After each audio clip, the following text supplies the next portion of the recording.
So I'm going to talk about how to use algorithms, optimization, and AI techniques to protect critical infrastructure. Well, first I'm going to tell you about IDEAS NCBR, the institution that I represent, because it's going to give you a context. Then I'm going to get into the definition of critical infrastructure and how AI community can help to protect it.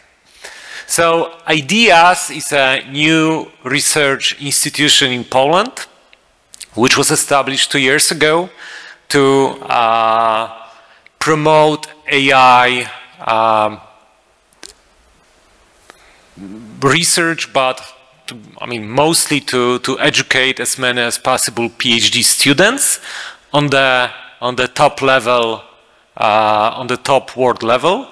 And the basic idea is to start an institution that has very good conditions in terms of financial conditions for PhD students, has very good senior researchers who can educate, who can lead the research, but also the idea is that we actually work on real data, and that's actually what is important to me. That basically the stress in IDEAS is that we are encouraged to reach out to industry, to public administration, and to NGOs, to any entity that needs AI research.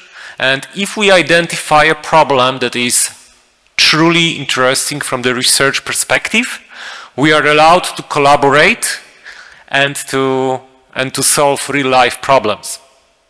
Right, so you see, it's not easy, right? Because on the one hand, you have to identify a problem that is interesting from the research perspective, but it's also interesting for the industry or academic or public administration partner.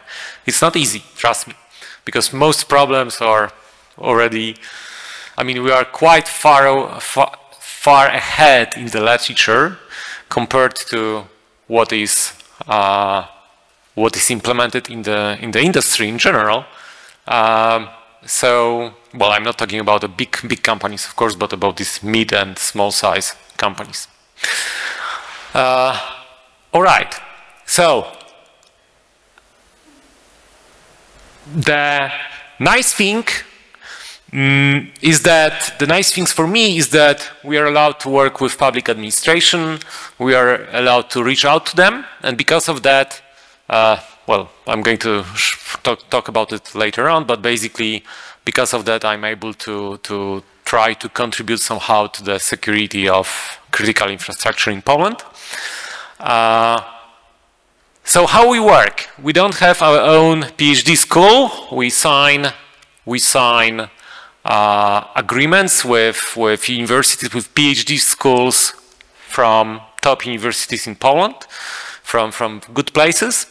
We are supposed to be divided into 10 research groups, perhaps a bit more.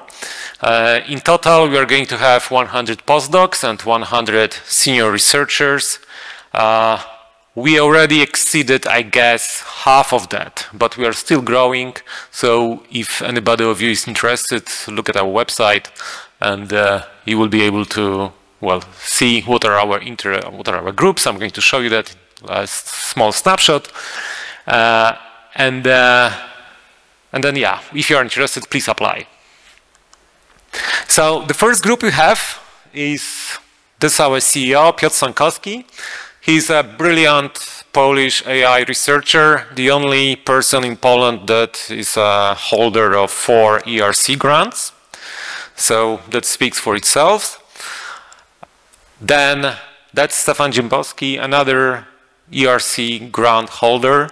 As I remember, Stefan has 2 ERCs, and it's system security and data privacy. He's an expert in cryptography and blockchain.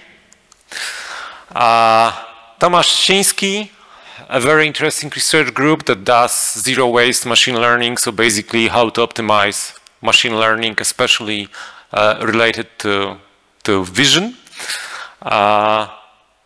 Then computer graphics by Professor Przemysław Musialski. Next, that's an interesting one, you have to say. We have a research group on psychiatry and phenomenology. And Marcin has just started, and to be honest, I haven't yet figured out what this phenomenology is. So, excuse me, I'm not going to get into that deeper. But I'm myself interested. We have also a very interesting group that does algorithms for autonomous vehicles, for drones. That's Karol Pieniądze. He's a leader of a Polish team that participates in a global competition with finals in United Arab Emirates, where they are already among the 5 teams who are finalists of the competition. And if they manage to win it, it's going to be a very big achievement. And they are truly, it's a truly advanced autonomous drones, group that does autonomous drones. And they do a very deployed research. Then we have it's machine learning on power grids. That's Paweł Wawrzyński from the Warsaw Technical University. Next, we have a robotics group. They have just started a few days ago. We already have in Warsaw a special building rented for a robotic lab with all the equipment. It's growing and it's going to be very interesting. So if you're interested in robotics, then cordially welcome. Finally, precision forestry. That's very interesting. That's basically the application of AI to study trees and forests. And it has many, many important subtopics, starting from it's also related actually to protecting critical infrastructure, because if you have power lines, like these high voltage power lines that go through forests, then you have to be very careful with trees. And if you can do that automatically, if you can automatically from the view of a drone, you can predict what's going to happen to, when the trees grow, dangerously close to the power lines, then of course it's good to do that with AI. And finally, there is my team, AI for Security. Well, what we do, we have 10+ members. We have, we start from some senior researchers, we have PhD students, we have software engineers and interns. We signed a number of letters of intent with Polish public administration, with some law enforcement agencies, and we try to work on real-life problems. So some of the problems is anti-money laundering and terrorism financing. That's one of the topics. We also have started with countering fake news. I'm going to talk about protecting critical infrastructure, and then I'm going to show you a single slide about countering drone swarms as part of the protecting critical infrastructure. So, if you think of critical infrastructure, so what are the enemies of critical infrastructure? So first of all, it's not what you think, it's not only dangers that we see in the movies, but one of the biggest problems is human negligence and accidental damage, right? So it could be good to protect our critical infrastructure from ourselves. Then there is industrial espionage. People don't really think about it in a normal life, but for the companies that actually operate critical infrastructure, it's a very important danger. Then terrorism, that's something that we probably are familiar with. And then natural disaster. That's a topic that people forget about. Our critical infrastructure is endangered by nature.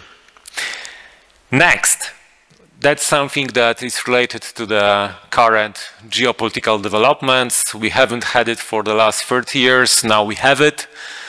We have powerful state actors and hybrid warfare, and that's something what is that's why we are so much interested in that topic nowadays. So it's not only that we have now a risk of a terrorist attack, we have also a risk of a hybrid warfare attack, and there is a non-negligible risk of a kinetic attack even by a state actor. And then, well, the problem is that we have all these new technologies, these drone swarms and using drones for in any form, like aerial drones, underwater drones, and all these, or ground drones. Sorry, I think there was, okay, but there is one thing that I somehow missed on the slide. What I also wanted to tell you is that the climate change, it's something that increases the probability of the natural disaster. So that's something that we have to be truly careful about. And what happened recently, a few days ago in New York, when there were rains that haven't been recorded for the last 100 years, and I think it happened within an hour and a half, then you can see that because of the climate change, the risk of having these unexpected events that happen once in a century is much, much higher. Okay, so what are AI methods of protecting critical infrastructure?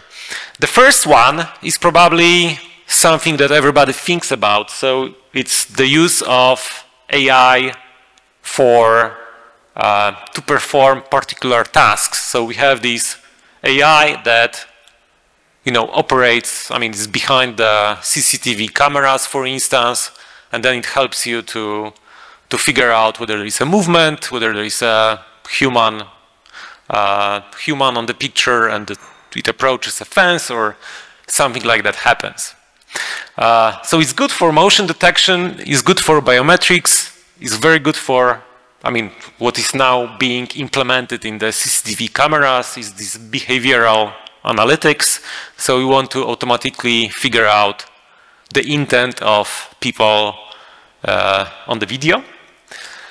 However, I'm not really interested in that part of research on I mean, how AI can be applied to protect critical infrastructure. What I'm more interested myself, and what I would like to encourage you to look at, is that how you can use game theory optimization and AI methods to protect particular entities of particular sites of critical infrastructure, but also to the meta level, basically to the level of how you can apply AI algorithms to understand critical infrastructure as the system of systems. Right? Because actually, what I'm going to present you in a minute, it's not certain, and perhaps we don't even know what is the real critical infrastructure. Right? So what is really critical? And so let's start with that. Let's start with this meta level. So what is critical infrastructure? Let me tell you the definition. So typically, it used to be that we focused on particular sectors of critical infrastructure, like transport, say, train stations. So of course, we have many train stations. In Poland, we have 2,500 plus train stations. Are all of them critical infrastructure? So if we say that transport is critical infrastructure, all the train stations critical infrastructure? Well, the answer is that by law, no. Only a few chosen, or maybe more, I actually don't know, because it's classified information. So there is no list of critical infrastructure entities that you can find online, and you don't have an access to that, it's classified. So only a few chosen train stations are actually critical infrastructure in Poland. Now, hospitals, healthcare in general, but hospitals, this is also critical infrastructure. And again, not all hospitals, but only chosen ones, right? So not every healthcare facility is critical infrastructure. And of course, we have many, I mean, not many, but we have like 11, 12, depends on the country, 13, 14 sectors which are considered critical, depends on the definition in particular European country or US or North America, for instance.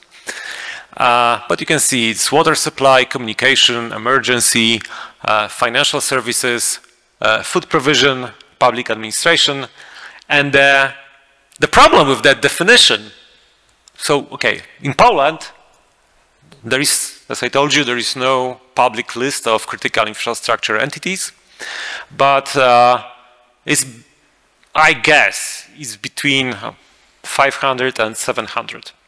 So you never know the exact number because nobody's going to tell you, but it's more or less, say, a bit more than 500. And then the problem with this sectoral approach, that you look at particular sectors and then in each sector you identify critical entities. The problem with that is that you don't look at the system of systems. You don't have this meta view on the system. And basically, it doesn't really make sense to say that this hospital is critical infrastructure if you don't say that this train station is also critical infrastructure, because if you don't make sure that this works, you're not going to reach the hospital, right? So that's basically the problem with this sectoral approach.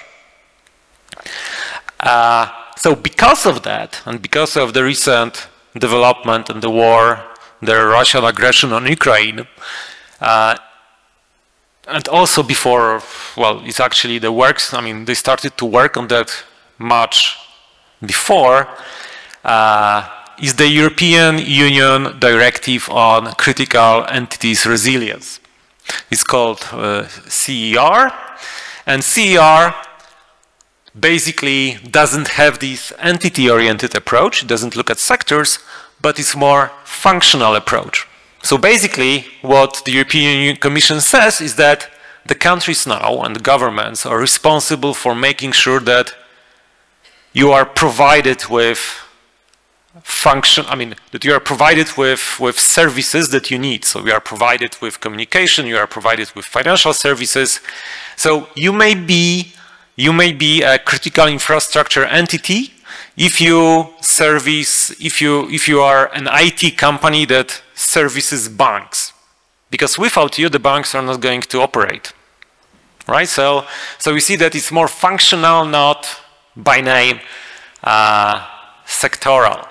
So now obviously with this approach, what the CER says is that you should also take this station as critical infrastructure, and you should also perhaps consider other stations because they connect two hospitals together, and if it's going to function, it should function as a system.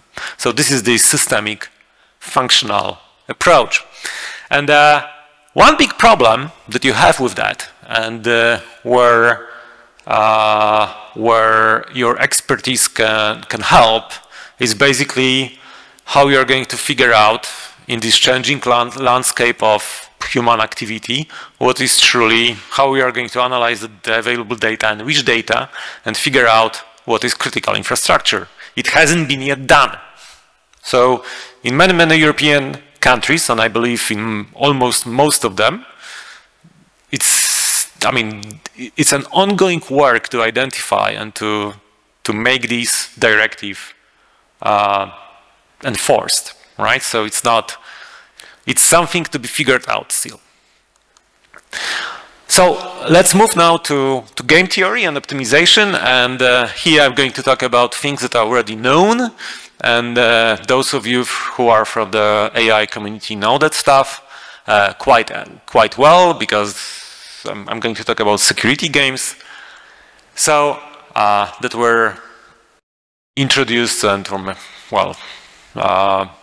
made famous by Milin Tambe. So basically, think of protecting our national treasure nowadays, our LNG terminal at the Baltic Sea, and think of it as follows. There are multiple targets you can attack here. If you attack these small devices all over this place, you may actually stop the functioning of this LNG terminal. And the problem is that it's extremely specialized equipment. If you destroy one thing at the LNG terminal, it may take like 7 months to replace that, because it's specialized equipment, especially produced for this particular terminal. So you have multiple targets, you have multiple attack methods, you have multiple defense resource types, so you can defend it in various ways. You have multiple different types of attacks that may happen. And then, of course, you are uncertain about all this stuff. And traditionally, the way how you dealt with all those problems was that you had human schedulers. These are experts in security who basically they know what resources they have, and they schedule those resources how they should protect the critical infrastructure. The problem is that you have predictable patterns, and when you look at examples for the history and for the experiences of various law enforcement, this predictability of law enforcement is one of the major problems. So basically, what you do randomization. The problem is that we humans are not really good at randomizing. I mean, we think we are, but we are actually not. Right? Well, let's talk about a better solution. A better solution, of course, is algorithms and game theory. And the idea here is that we model attack and defense as a game. So in a typical game, we have players, so we define a game as players, strategies, payoffs of one player and payoffs of the other player, and with that we can try to model the antagonism between the players and the game. And the game to protect critical infrastructure that is typically applied, it's Stackelberg games, where you have the leader and then you have the followers. And now the question is, why Stackelberg games? Why the leader-follower game? And the answer is that in this game, the first player, the leader, moves first, and then the follower observes the move of the leader and then only makes his move. And it fits very well the situation with the critical infrastructure, because you have to assume that the attacker is intelligent. It's going to observe your strategy as a defender, and it's going to optimize the attack given your strategy as a defender. Right? So what you do as the leader, you try to predict the attack by the attacker, assuming that you are observed. So you try to choose the strategy that minimizes the probability of the successful attack. So it was first applied at the Los Angeles airport at LAX. It has 9 terminals, 8 national and 1 international. It's a huge airport, 4 times larger than the biggest Polish airport in Warsaw. And of course, there is not enough security resources to secure everything. Right? So that was the first application that Milin Tambe managed to introduce. He modeled, I mean, if you think of it, it wasn't a very sophisticated model mathematically, or it wasn't a very sophisticated software, but the importance of that, it was the first deployment that actually did a very good job. So basically the software, the human experts provided the data for the game, and then the software provided the probability how patrols should patrol different terminals. And from this probability, the software randomly chose the location of teams. In this particular case, these were the canine patrols. So those patrols that at American airports, they they try to sniff out drugs or the smuggling of food, right? They have specialized dogs that sniff food that you bring from outside of the US. And that's one example of the success. In the first month of the deployment, they put for the first time the roadblock. So that's actually a nice example. What you're going to see here is that they found guns and ammunition in one of the cars. And I will tell you now what is this example about. So basically, that exactly shows you why human schedulers are not so good. Because you have a terminal, and in front of the terminal, the probability of the attack at the terminal is much higher than at the long-term parking. Because in front of the terminal, you have a short-term parking for a few minutes, you have many people, and the danger of the attack is much higher there because there is much higher chance that you are going to have many casualties. And in the long-term parking, nobody is going to do a terrorist attack, for instance, because you are not going to have many victims at the long-term parking. So basically, what happened here is that the computer said for the first time, because human schedulers always said, if you control cars, control them in front of the terminals. And for the first time here, the computer said, but put one patrol, a roadblock, in front of the long-term parking. And it came out that criminals kept stock of guns and ammunition and the long-term parking. Well, we also had a number of other applications of this technology. And I just want to tell you that we create such systems for Polish critical infrastructure at our institution. If you would like to, and also for European countries, if you would like to join us, you are cordially welcome to apply, especially if you are experienced postdoc. We always welcome experienced Thank you very much for this very interesting presentation.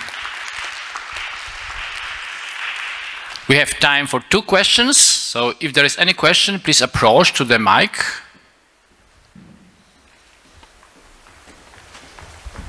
Okay, so I have 2 questions. Hopefully they will count as one because there is only one person asking them.